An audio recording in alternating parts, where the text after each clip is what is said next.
So we all have to go back to this ocean.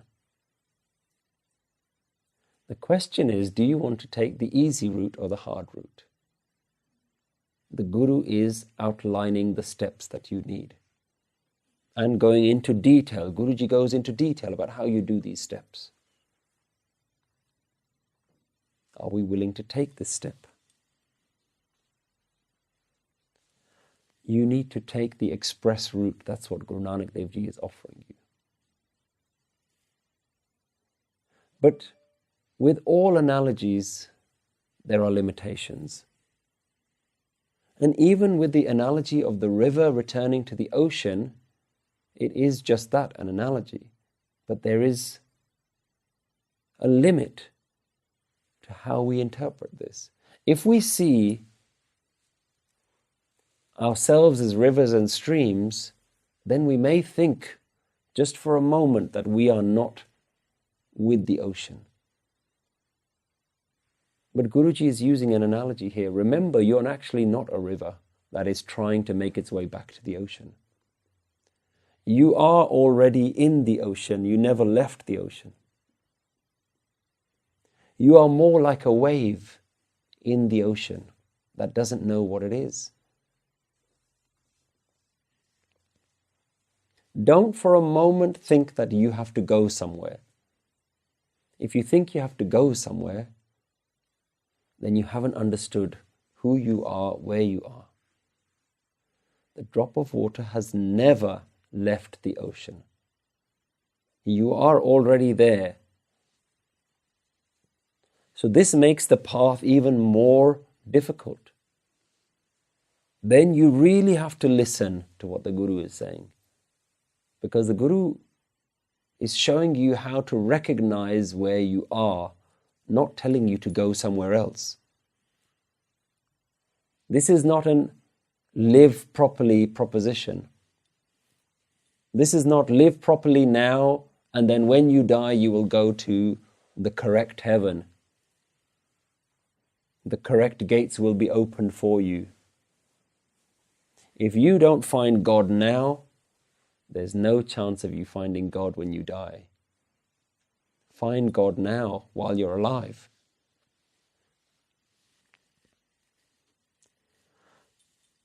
So the question then comes, if Nadia Ateva Pave Samund, if the ocean has completely taken over us, if we no longer can see ourselves as rivers, if we no longer can see ourselves as streams, great or small, then what are we?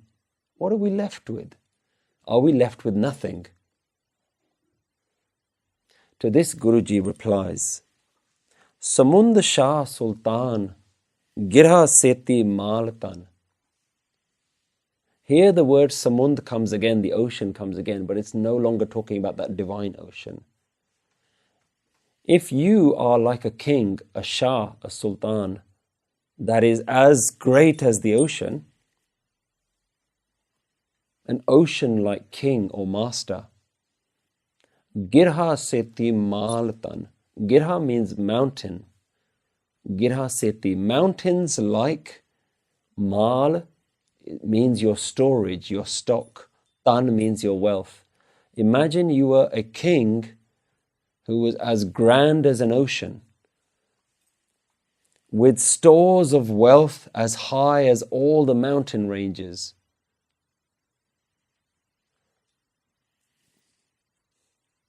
Keep that image in your head, because this is what we spend all of our life doing. We want to become those grand kings and masters. We look at these images of great big mansions, these multi-billionaires, and there's a part of us that thinks, why shouldn't I have that? But Guru says, imagine you are that for a moment. Samund Shah Sultan Girha Seti Maltan, that you've got tan, you've got daulat, you've got paise, money and wealth and jewels as tall and as wide as all the mountains. Kiri tol na hovani. that is not significant even to the weight of an ant. None of that stuff matters. Kiri tol na hovani. Kiri means insect. Tol means to weigh something. The weight of an insect. Kiri tol na hovani. All of that is not even equivalent to the weight of an insect. When you compare them, jetis manona visre, to somebody who never forgets Naam in their mind. Kiri tolana hovani jetis manona visre. So this is not equal to an insect if one does not forget within their mind. If there is somebody who never forgets, then they are the real king. Otherwise, a rich king with lots of wealth and lots of fame and fortune, they are insignificant compared to somebody who meditates, somebody who's doing salah hi salah. Even though that kiri may have nothing in the real world, because they've merged with the ocean, they are divinely exalted. They are rewarded. They are the ones who are the real winners. The greatest kings in the world are not even insects compared to the great meditators of the world.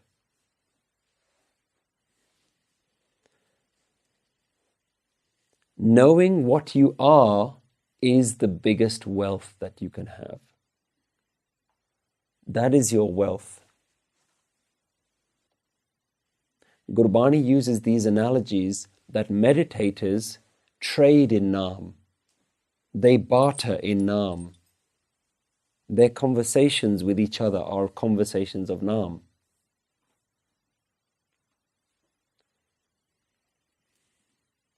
Their shop only sells Naam. It only buys Naam. They only deal in Naam. Naam is their wealth.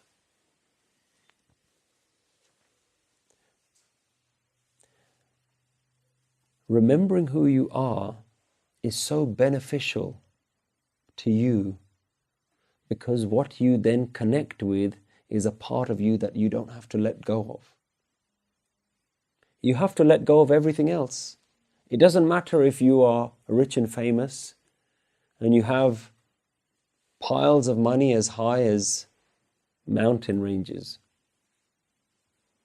None of that's going to go with you. So why are you identifying with these things? Remember, Guruji time and time again is talking about your identity. What do you identify with? What are you holding on to? And time again we see, even within our history, people who have known who they are have understood that they are the most wealthy. Countless shaheeds were forced with a knife against their throat, convert to Islam, and we will give you all the wealth that you want. Think of all of the great shaheeds of our times, of our history. Would they not have been offered something to say, stay, be alive, and we will give you wealth, we'll give you titles, we'll make you a king, we'll make you a lord? But the Khalsa has never wanted any of those things because they have their wealth. In December, we remember the martyrdom of the Chote Sahibzade. Even they were told to spare their life. Convert. We will spare your life.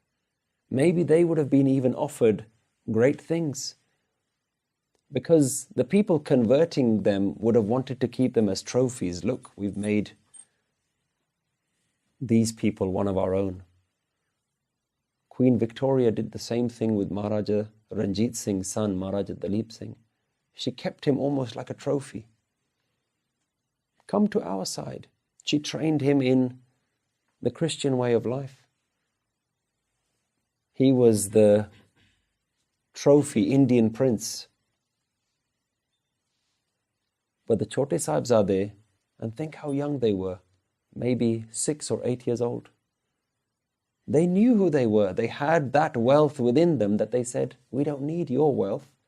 Nothing that you have in the world to offer us can take this away from us. What can you offer us when I know my own wealth?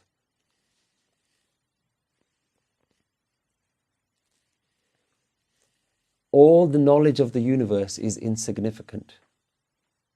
All the wealth of the universe is insignificant to the one who has dissolved his understanding, his body, his mind, his attachment back into the ocean of the divine.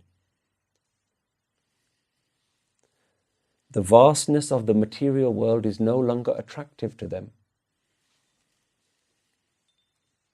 But this is only for the ones who remain aware of their presence. They know what they are. So Guru Nanak Dev Ji here has completely turned the idea of our attitudes towards wealth, our attitudes towards life, society, what we look up to. It's not what society tells us. It's not what we've been led to believe. Yet the world is blinded by all of these things, by wealth, by gold, by platinum, by diamonds. We still can't go past these things. Guruji's message is as valid today as it was 500 years ago. Fast cars and big mansions, don't we all want them? But the reason Guruji doesn't value these things is because they're never really yours. You buy a house and you think it's yours. But chances are that house was there before you were born, and that house will probably remain after you die. The car that you buy is temporarily yours, no matter how big or shiny it is. It's never really yours. So we must see everything in life as borrowed. Everything is on rent. Everything is on loan, including our bodies, including our families, our children, our brothers, our sisters, our husbands, our wives. They are all borrowed because they don't go with you. They don't stay with you. We all came into this world completely naked. And we leave this world even more naked than when we came. At least when we came into this world, we came with a body. When you leave with this world, you don't even leave with your body. You go even more naked than when you came.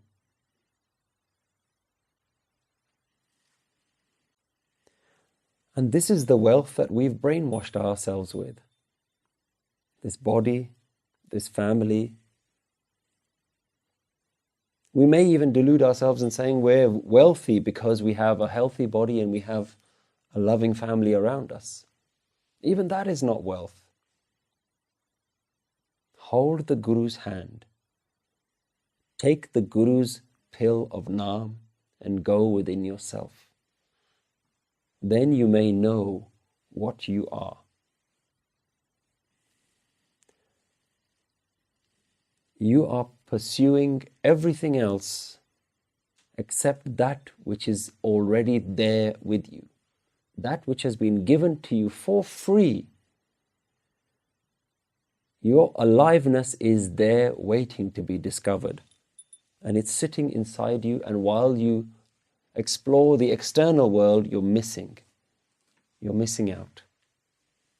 So Guruji has said, praise, gaviye, naam is what we hold on to. Use naam with every breath. Every time you listen to the Guru, understand that Guru is talking about naam. Listen, understand it, comprehend it, accept it, follow it wholeheartedly. then do what Guru says. Antargati rath mal now. You must go within yourself. You must go within yourself and start exploring. Then you may come out the other end with a new identity, your true identity. That identity where you know that you are the ocean. You have dissolved back into the ocean, and there is nothing left of you. Waheguru Ji Ka Khalsa, Waheguru Ji Ki Fateh.